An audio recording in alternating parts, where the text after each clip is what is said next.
agree that there should not be discrimination between children or between wives and wives, then polygamy can actually be practiced. See, the white man came and then created this evil mindset that is destroying us. That he wants a man looks outside or does this, and this one go pain women. This one go pain women. But now mumu woman, they leave a house because say your wife look, your husband look outside or whatever. See, before we even go there, let's continue. See, a man is not supposed to be judged by this Western idea. Most of these women already understand this idea. So what they do is that they will still find a way to be holding that. Is he a dog that you should be holding him and all of that? My friend, are you of the same equal right with a man? You say I'm a misogynist because I'm preaching that men, my friend, brother, come at the war front, at the forefront, and let us go and fight war. Come, no work should be discriminated for men or women. Come, may you use your hand, carry AC, climb ladder to 7th floor, go mountain. No, now, let us all go to war together now. Come and lead, become the president. Come and pay the bride price, because there is a reason why Africans are paying bride price now. Maro, why should you want to use our marriage in Africa and compare the white man's marriage? White man's marriage that a man marries more than 4 or 5, at the end even marries dog.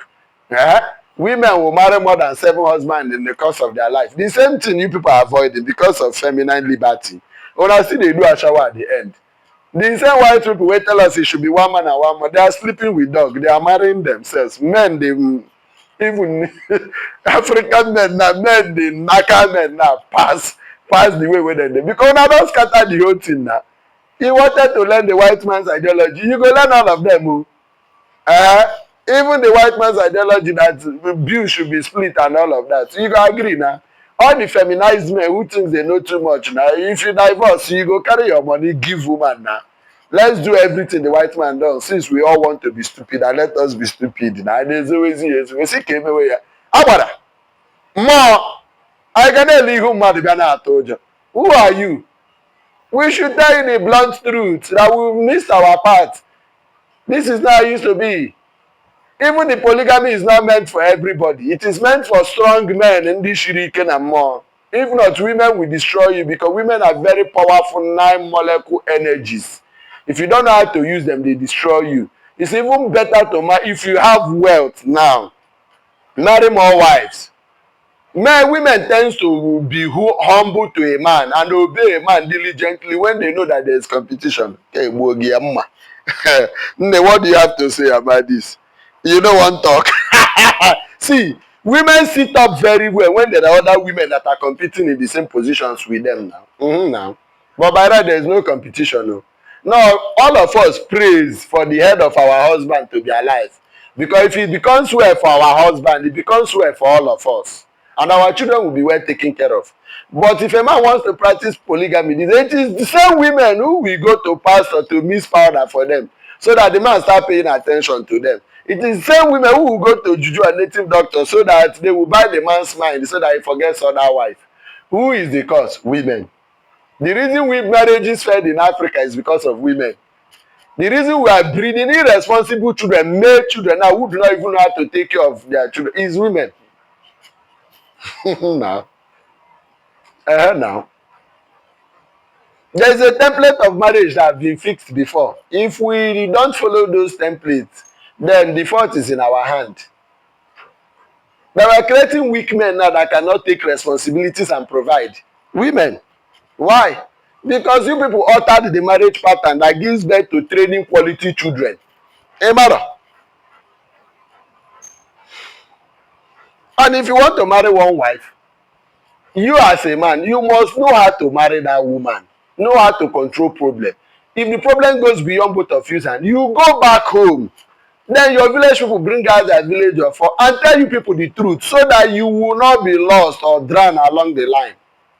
Before, we used to encourage people to marry from closer ancestralhood to us, so that once the marriage wants to crash on his way, we will call you and say, we may twice our Lord say, because we don't encourage divorce. It is only in rare cases of infidelity or even there was not too much threat to life, because we will always call the man and say, You don't know how to marry n'iwu. This is how marriage is done. Unu hapụkwara marriage mewe ihe ọzọ. If you want us to be bastardized like the white man's idea of marriage, let us stop paying bride price. Let them be no, because that money that is paid to your people cannot be higher. This means that I'm coming to come and carry a deity from your village. And that deity that I'm marrying in the form of a woman is to come and multiply children for me, multiply my generations that will answer my name and be loyal to me and serve under me. Now. If una collect man respect, say man and woman get the same equal right, confusion will come in. Confusion will come in. So, Nne, what do you have to say more? I don't want you to be silent again. Not the Kekugomi and Ebo Nebuagazu. Please, can you hear about marriages in Ali Igbo now?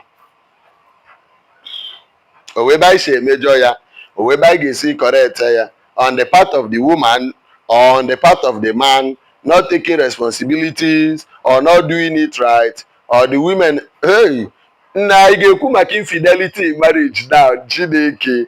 It seems women even cheat more than men now in marriage and they can hide it. Many marriages are in deceit.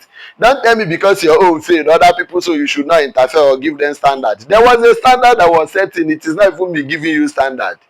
It is not about men's emancipation. It is about African marriage emancipation. Yes, now, what do you have to say, Nne? Speak louder. Marriage. Na first 6 months of marriage for 1 year. Na mmadụ abụọ ahụ na-amụ. Ọ na-eshi ike very well. Ọ na-eshi ike maka ọnwa ofu nne mụrụ na agụ na-etokọtakwa n'ọgbọ. So unu ga-eji nwayọọ nwayọọ na-amụ ụmụ. N'ọkwa ya. Na-akọrịchikwa ụmụ with love. Then a na-ewe ya na second year. Unu epikitụwara ọgụ maka ịmara boundaries ọgọwụ iru. Enwe argument. Enwe quarrel. Then iru ebe ahụ ga-alachi azụ. Maka mgbe ụfọdụ oke argument maọkwa oke correction na-abịa stay ya anger. Nwere ike ime mgbe ụfọdụ nwoke akwụọ nwaanyị aka. But I'm not in support of that. Of course. Nwoke na-akwụ nwaanyị ihe awụghị nwoke. Because ndị gboo were na nwaanyị mee nwoke ihe were ya iwe. Nwoke a nwere ike were efe ya pụọ. Not for some time or for some hours outside. Ya abata. Nwunye ya wụrụ onye ma ihe. Ihe ọbịa ihe ya ka bịa yọọ ya. Ngwa chere always okwu. But when women now begin to weaponize this idea because they know the man will not beat them, even though I know there are mistakes we've made in the past which are very wrong. So echikwa na omekwe ya ọzọ, nwoke burukwa akwa ya pụọ. Nwanne echi nwoke aga nwa mmanya n'ezi just to solve family problems. You don't know women weaponize that. No. Oh, why na amaghị ihe when they weaponize that one. But many women amaghị ihe.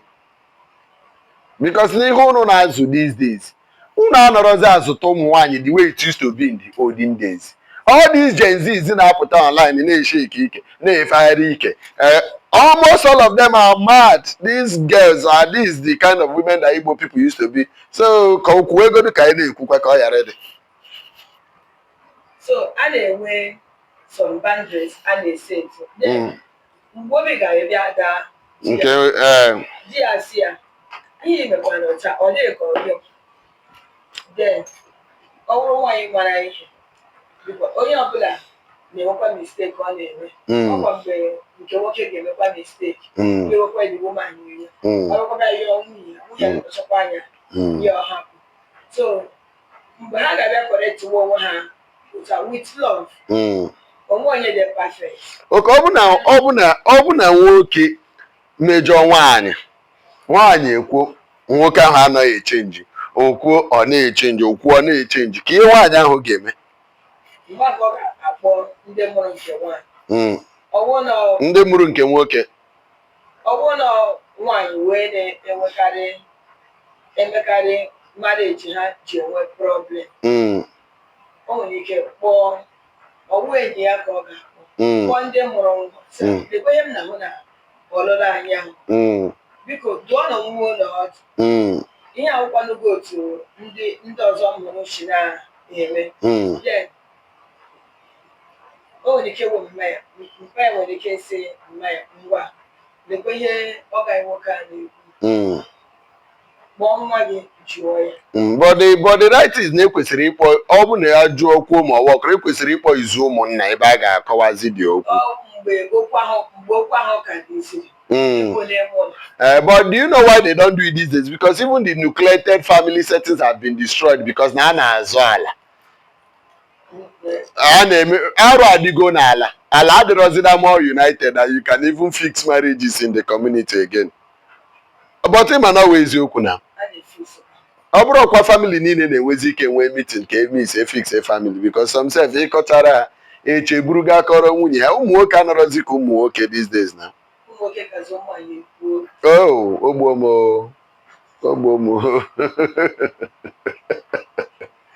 hey ma n'ihe ukwu mekwara anyị n'ala Igbo I know if you ihe ya sara ya sa n'ala Igbo.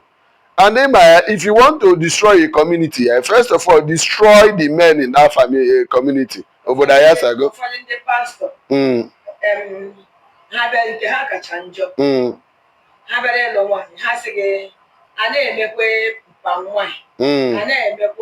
I swear.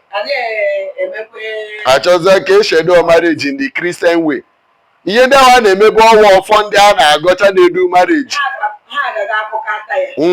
Mbọsị achọziri nke nwoke ma ahụ ya ma ọ chọọ nke nwaanyị enwere ike ha akpọta ya bịa na chọọchị ha akpọta like ndị Ghana enwere ike ma your parents anaghị onye chọrọ ịlụ enwere ike gaa ebe isi gate ga-akpọta mma organize ofu mpa na ofu mma ha wụrụ parents ya ha nọ na ofu ụlọ ruo ya mgbe ọgbaghara dapụtasị abịa chọzie parents gaghị gara ka na bekee na-akpọnye ahụ nchi parents iwere ike ga ahụkwa onye ahụ abịa kpọrọzie gị bịazie na original parents a na-agwazi ha anyị amakwaghị na ha alụọla ha anyị amakwaghị mmanya ha baisi oduru o nweta ihe mereziri ebe ahụ asị gị ha emekwaghị omenala n'onwe nsọ ji ha chai na African marriages ahụkwala okoko.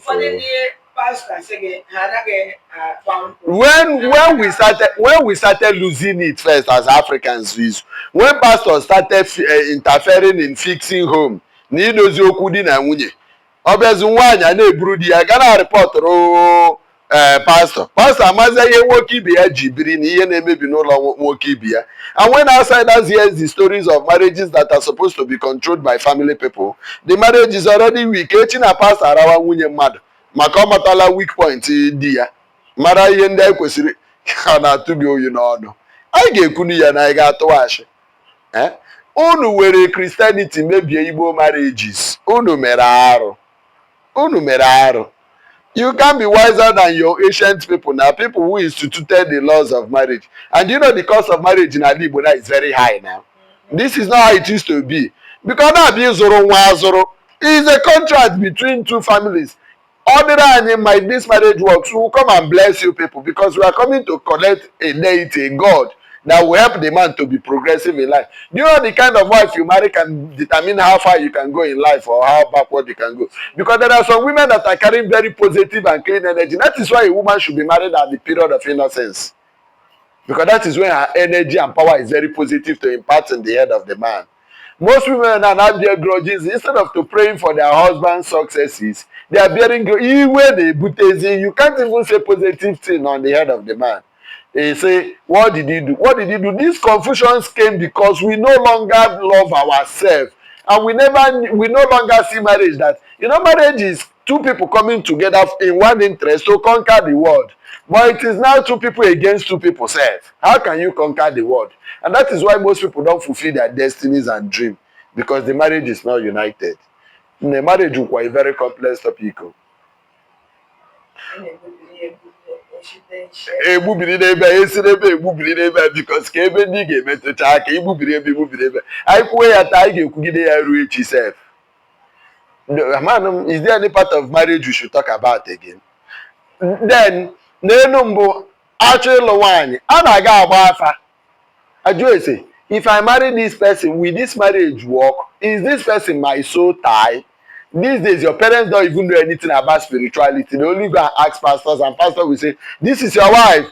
Even pastors used to confuse people. If pastor have interest, pastor will say, "That man you brought can never be your husband. He has a wife in the Mami Water Kingdom. That woman you brought can never be your wife." As in, who gave pastor right in deciding marriage?